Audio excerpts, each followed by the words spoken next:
Bonjour à tous chers amis, on commence une nouvelle série sur Chovat Alvavot, la porte des cœurs, Sha'ar HaBitachon, qui est la porte de la confiance, en Dieu. On va voir aujourd'hui la préface, et si Dieu veut, les prochains cours, on rentrera dans le vif du sujet.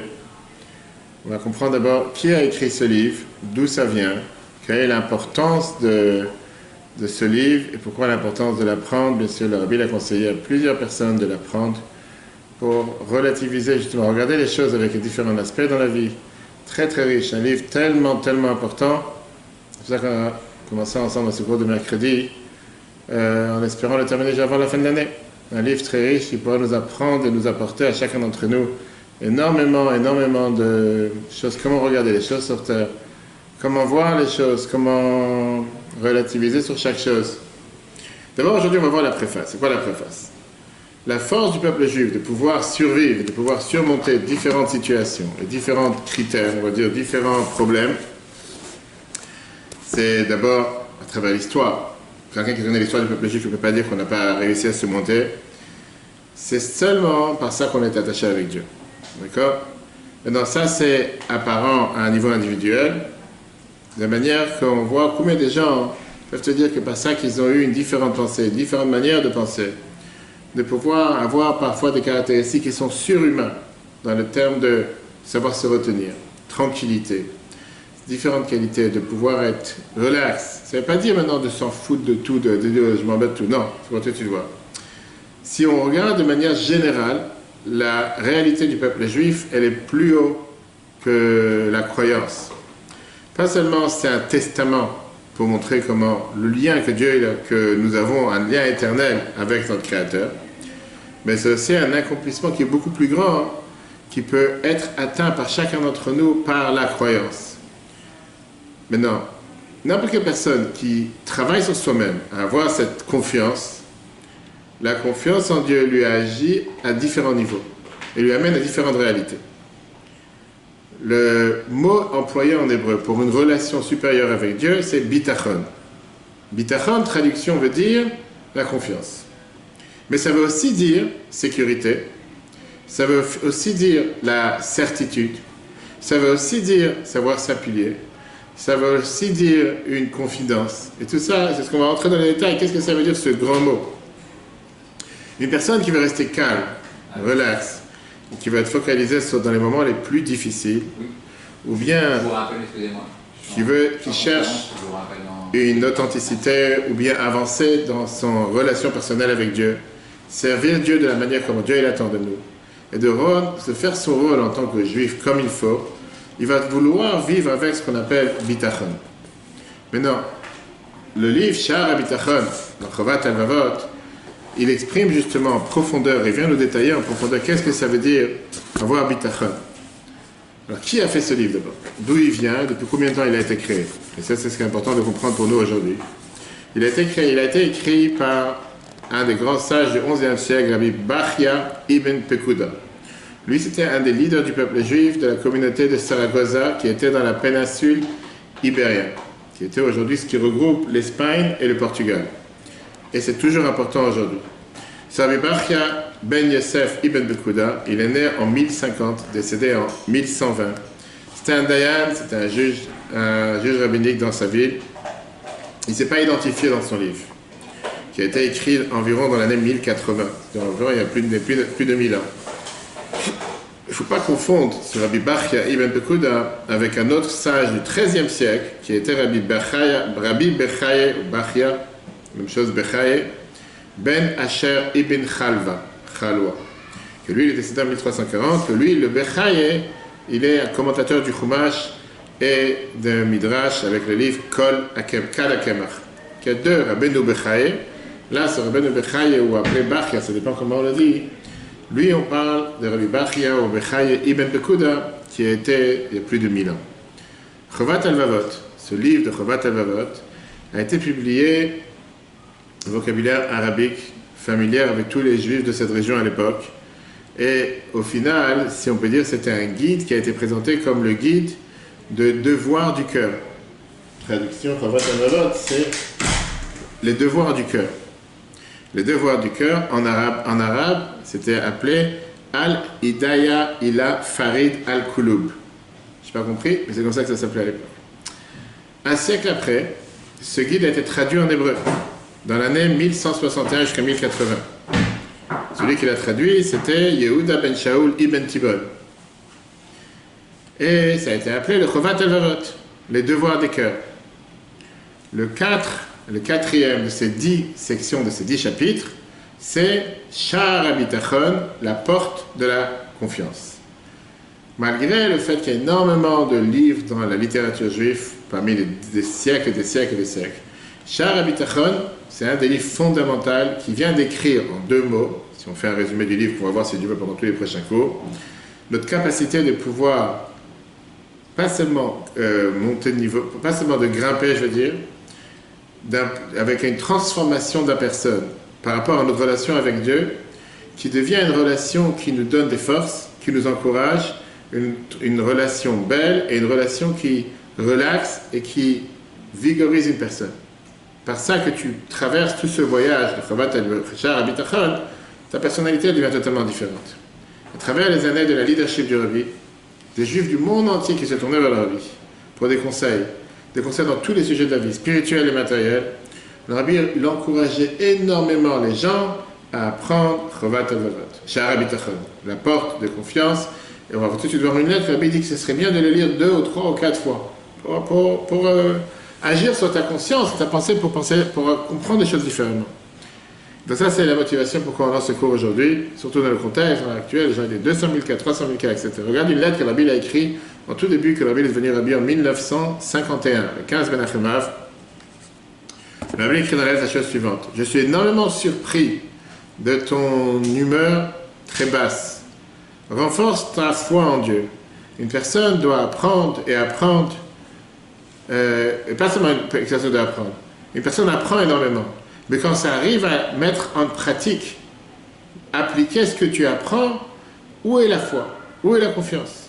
Je te conseille vivement d'apprendre le livre Sha'ar HaBitachon, qui est la porte de la confiance dans Chovat el-Vavot, 3 ou 4 fois. Tu comprendras de toi-même que je ne te dis pas d'apprendre tout ça en une seule fois, mais en plusieurs semaines. Lis le livre et tu vas voir comment ta manière de penser et de vivre est totalement différente. Ça, c'est une lettre qui est dans les Grottes Kodesh, volume 21, page 131. Maintenant, comme n'importe quel livre dans la Torah, il a besoin d'avoir des commentaires.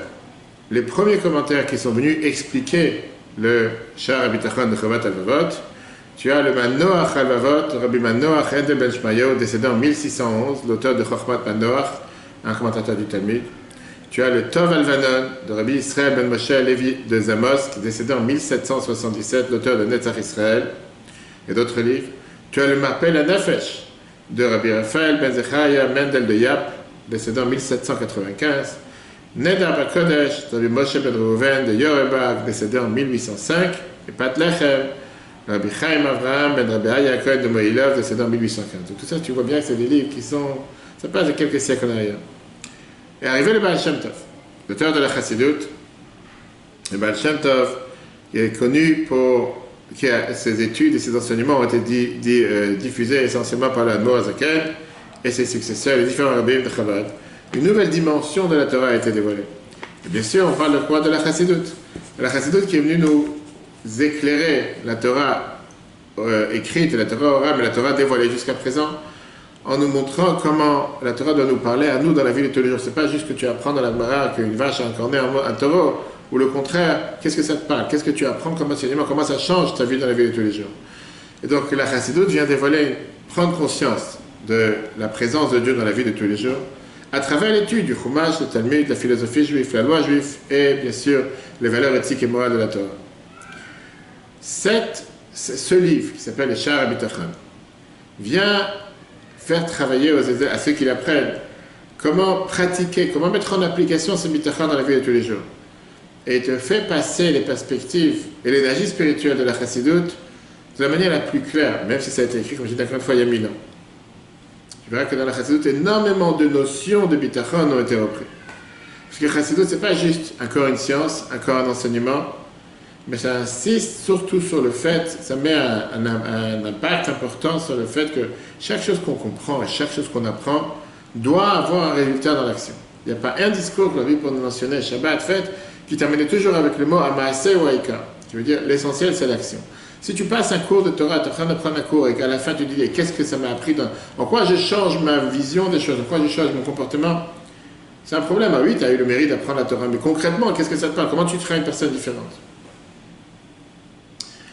Et donc, pour aider, pour comprendre justement, qu'est-ce que le bitachon veut dire? Que ce ne soit pas quelque chose d'abstrait, quelque chose de déconnecté. Oui, j'ai confiance en Dieu. Mais dans ta vie de tous les jours, est-ce qu'au jour le jour, ton enfant il s'est ouvert la tête, il s'est ouvert les yeux, est-ce que là aussi agit ce bitachon? Ou bien non? Ouais, j'ai bitachon, mais dès que ça me parle de quelque chose de concret, laisse Dieu être tranquille, laisse-moi me débrouiller.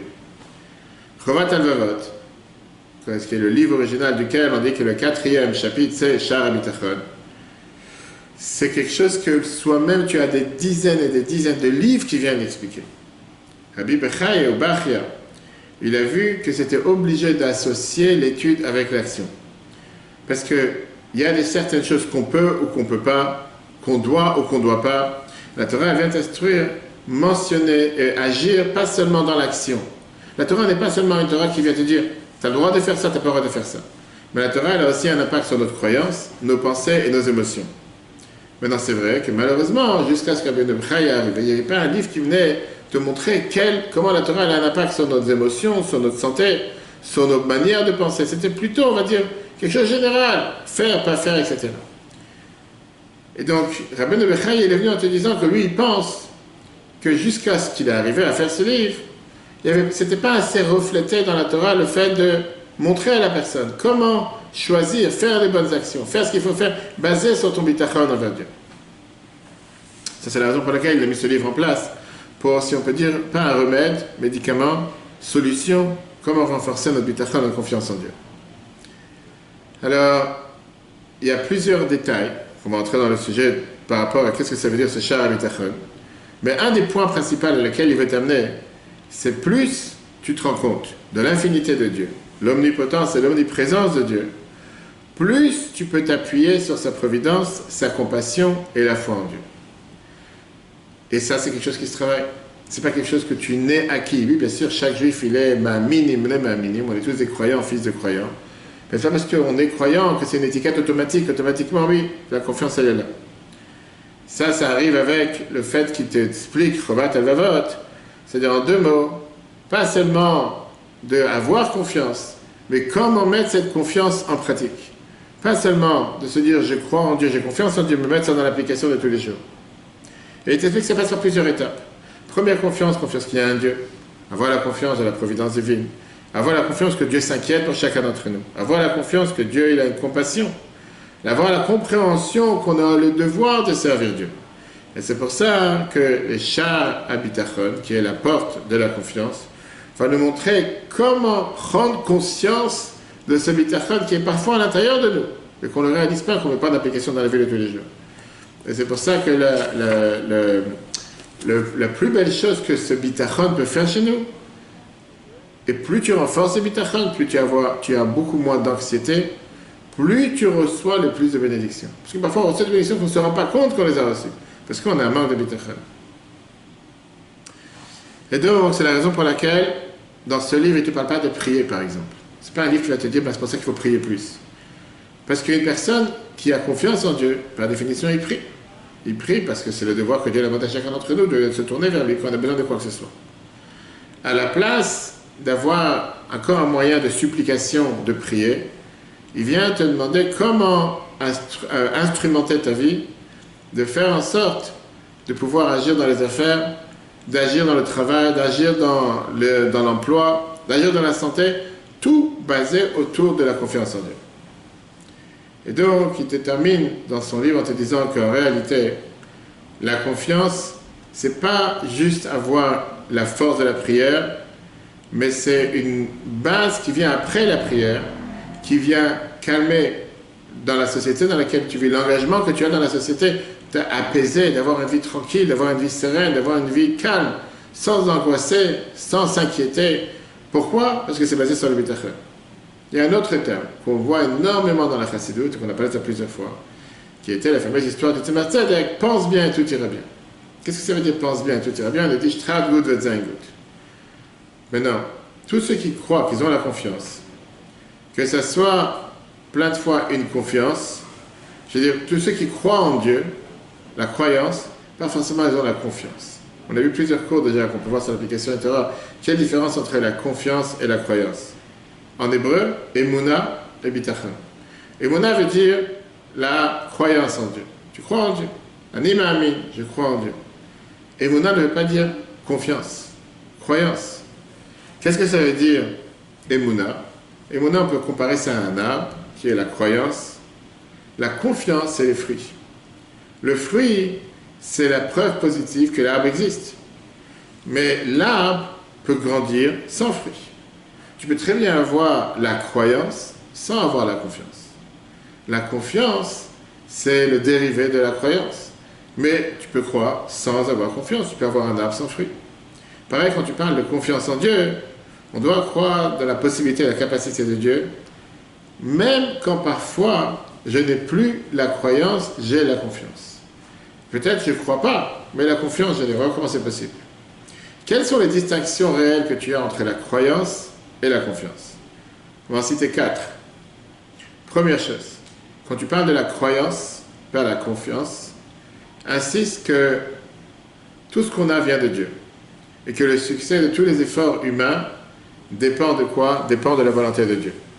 Quand je te parle de la confiance en Dieu, c'est le fait de savoir que Dieu, certainement, de manière 100% rassurée à 100%, Dieu va donner, va fournir tout ce qu'on a besoin. Donc ce n'est pas juste de croire qu'il va le faire, c'est que j'ai cette certitude qu'il va le faire. Ça, c'est quand tu parles de la différence numéro 1 entre la confiance et la croyance. Deuxième différence, quand tu parles de la confiance, la croyance, ça peut des fois être totalement détaché de la réalité. On sait très bien ce que la Gemara nous amène comme exemple. La Gemara Brachot, par exemple, avec un voleur qui, avant de cambrioler une maison, il prie et il demande à Dieu de réussir, d'avoir réussi dans son plan. Néanmoins, cette croyance en Dieu est détachée de la réalité. Parce que s'il aurait eu vraiment une confiance en Dieu, pas seulement une croyance, il aurait certainement mis Dieu dans sa vie et il aurait cru que Dieu va l'aider à avoir ce qu'il a besoin, sans avoir besoin de voler ou de cambrioler. Il sait très bien que voler, c'est contre la volonté de Dieu. C'est donc un manque de confiance, mais pas forcément un manque de croyance. Oui, ce voleur, il a aussi croyance en Dieu, il croit qu'il y a un Dieu. Mais est-ce que ça a un impact sur sa vie de tous les jours? Non. Il n'a pas confiance en Dieu. Il a la Emouna, il n'a pas le Bitachon. Troisième point, quand tu parles croyance, croyance nous informe que quoi? Que tout ce que Dieu fait, c'est finalement pour le bien. Donc si tu as une fois eu quelque chose qui est l'opposé du bien, la croyance va te dire, c'est comme on va dire, ça va te mettre un certain confort, certaines forces pour pouvoir avancer. Quand tu parles de la confiance, qui n'est pas la croyance par contraste, c'est le fait de savoir que la bonté de Dieu va arriver d'une manière que nous, on va réaliser que c'est quelque chose de bien. Pas que je crois en Dieu, que ce qu'il fait c'est pour le bien, même si à mes yeux c'est pas bien. Ça c'est la croyance. Confiance, et je suis convaincu que ce qui est arrivé c'est pour le bien. Notre confiance, elle est tellement forte qu'automatiquement je vois que le bien. Que je vois seulement des expériences positives. Je ne vois pas du mal dans ce qui est arrivé. C'est pas que je crois que ça sera bien. Je vois que c'est bien. C'est beaucoup plus élevé. Et enfin, dernière différence entre la croyance et la confiance, la Emouna et la Bitachon. La Emouna, qui veut dire la croyance, elle est constante. Un juif, comme on dit tout à l'heure, il est croyant par nature. Un juif, même s'il te dit qu'il ne croit pas, il est croyant. Il a minimum. Est-ce que ça a un impact sur sa vie de tous les jours? Pas forcément. Alors que quand tu parles de confiance, c'est à un niveau beaucoup plus élevé. Confiance, c'est un devoir, c'est un exercice. C'est comme le sport. Tu dois le faire, tu dois le mettre en application. Tu dois travailler sur toi pour avoir cette confiance. La croyance, tu l'as. La confiance, c'est pas si évident que ça. Tu as beaucoup de juifs qui croient en Dieu et qui leur manque la confiance. Maintenant, un autre détail, on est toujours dans la préface, un autre détail important à comprendre, c'est que quand tu parles de confiance en Dieu, confiance, c'est pas un synonyme avec l'espoir. L'espoir, c'est quoi? L'espoir, c'est de se dire qu'il y aura la lumière au bout du tunnel. Le fait que je sais qu'au final, les choses vont être comme il faut. C'est pas ça le bitachon. Le bitachon, c'est pas un espoir. C'est pas la traduction d'espoir. Quand tu parles de la confiance, confiance, ça veut dire de sauter dans un tunnel où tu es sûr qu'il n'y a pas de lumière. Pas que je me dis à la fin il y aura la lumière. C'est le fait que se dire que même quand la nature parfois elle est totalement opposée à ma confiance en Dieu, à ma croyance en Dieu, la confiance fait en sorte que je sais que je suis dans ses mains. Même si la nature ou ma croyance c'est que bon, je suis pas sûr, je sais, laisse tomber, je sais que dans ses mains je vais m'en sortir. Et deuxième différence avec l'espoir et le bitachon. L'espoir ne te donne pas une garantie. Parce que l'espoir, parfois tu peux avoir un très bel espoir, et au final, ça s'avère que ce n'était pas comme tu avais espéré. Quelqu'un qui a une bitachon, il est avec une certitude de la délivrance. Il sait qu'il va s'en sortir. Ce n'est pas juste de l'espoir qui s'avère être néant. Non, c'est quelque chose de réel. Si on peut résumer ce qu'on vient de dire, la chose la plus importante que fournit le bitachon, qui est la confiance en Dieu à une personne, c'est la vie calme et relaxe dans laquelle il peut vivre. Dans les mots de Rabbeinu Bechai et Ibn Pekuda, la tranquillité de la personne qui a ce bitachon, qui a cette confiance, c'est le fait de s'appuyer sur, il a une telle confiance en Dieu, que Dieu il fait que du bien, et que Dieu va arranger les choses pour lui, par rapport à sa capacité, par rapport à sa connaissance de qu'est-ce que c'est le bien. Donc ça, c'est le deuxième point. On a vu la différence entre l'aïmouna et le bitachon. On a vu la différence entre le bitachon et tikva. Entre la confiance et la croyance. La croyance est chez tout le monde, la confiance pas forcément. On doit le travailler. La différence entre l'espoir et le bitachon, que l'espoir, c'est quelque chose que j'espère, mais bref, oui ou non. Alors que quand tu parles du bitachon, j'ai cette certitude, j'ai cette confiance que les choses vont être de cette manière. D'où vient le mot bitachon? Bitachon vient du mot betach. Betach qui veut dire certitude, sûr. Pas seulement je crois que Dieu est capable de nous donner, de nous sauver, de nous donner la réussite, mais j'ai une certitude absolue, c'est ce qu'il va faire. À tel point que je suis tellement sûr que c'est ce qu'il va faire, c'est que je suis libéré de toute anxiété, de tout souci, de tout casse-tête. Et on peut discerner cette relation qu'il y a entre cette approche avec le mot bitachon lui-même. Parce que le verbe bitachon, si on peut dire, c'est un dérivé du mot tach. Tach en hébreu, c'est comme recouvrir, me faire du plâtre sur le mur, recouvrir un trou, etc. Tach el habayit, comme c'est écrit dans Lévitique, dans le chapitre 14-42, quand on parle sur le lépreux, etc., de pouvoir reboucher un trou qu'il y avait sur le mur. C'est quoi? C'est en général ce plâtre ou cette pâte que tu mets pour boucher un trou, c'est quelque chose qui va refermer ou qui va souder tout ce qui est en dessous. Les trous, les craques, etc. Ça pas. On parle du ciment. Qu'est-ce que ça veut dire cimenter une amitié? On parle du rapport de pouvoir mettre des gens ensemble. Que si on regarde la réalité, on est tous les mêmes, on est tous une seule entité. Et parfois, quand tu es ami avec quelqu'un, plus grand est l'amitié, plus grand est le lien que tu as avec la personne. Et plus tu as une amitié avec la personne, plus tu as un lien avec la personne, plus tu as confiance en la personne. Pourquoi? Parce que chacun, il est sûr que l'autre va agir seulement dans ses intérêts pour son bien. Et ça vient par le grand lien profond qui se lie entre les deux. La même chose est notre relation avec Dieu. Quand notre lien avec Dieu, il est fort, à ce moment-là, c'est comme un plâtre, c'est comme une matière qui vient pour renforcer et unir l'un avec l'autre. À ce moment-là, on n'a aucun doute que qu'est-ce que Dieu fait, qui est totalement infini, c'est pour notre bien ultime, et que ça va être un résultat positif pour chacun d'entre nous. Cette idée, elle est représentée énormément dans la lumière des enseignements du Zohar, que Dieu et le peuple juif, on est une seule personne, on est une seule chose. Alors c'est sûr que le fait d'aimer Dieu, et le fait que Dieu nous aime, automatiquement c'est garanti qu'en nous aimant, il ne peut pas nous faire quelque chose qui n'est pas pour notre bien. C'est sûr qu'il s'inquiète et qu'il fait du bien à chaque instant. Alors qu'on a dit tout à l'heure que la foi, qui est la émouna, qui est la croyance, crée la confiance, mais c'est cette confiance, une fois qu'elle est établie, avec les efforts, qui va définir la vie d'une personne et comment elle regarde sur la vie. On sait qu'on est dans les mains de Dieu, on sait qu'il n'y a pas mieux pour nous que d'être dans ses mains. On est unis avec Dieu, et automatiquement on s'en remet totalement dans les mains de Dieu, sans crainte, sans souci, puisqu'on sait que c'est lui qui va nous diriger et c'est lui qui s'occupe de nous. Alors après, on va voir, si Dieu veut, je pense la semaine prochaine, on continuera la suite de cette préface. Parfois, on a des défis à cette confiance. Comment on fait qu'on a des défis à cette confiance? Comment est et fonctionne la science du bitachon?